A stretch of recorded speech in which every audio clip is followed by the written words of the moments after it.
Hey guys, my name is Elijah, and in this tutorial I want to show you how to use Type tool in Premiere Pro.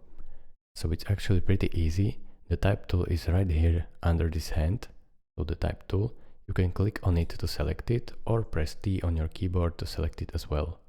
When you hold it, it will appear to you that there are two types of this tool. Type tool T or vertical type tool. So this is basically horizontal, the classic, and vertical text.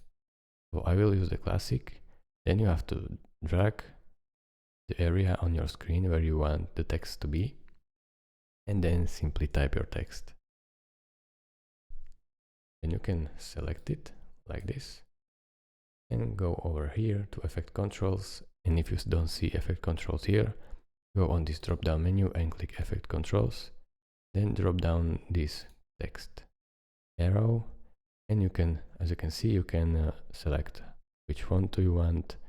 You want regular or bold, and then make it bold again, make it capital, make letter spacing different, and all sorts of things.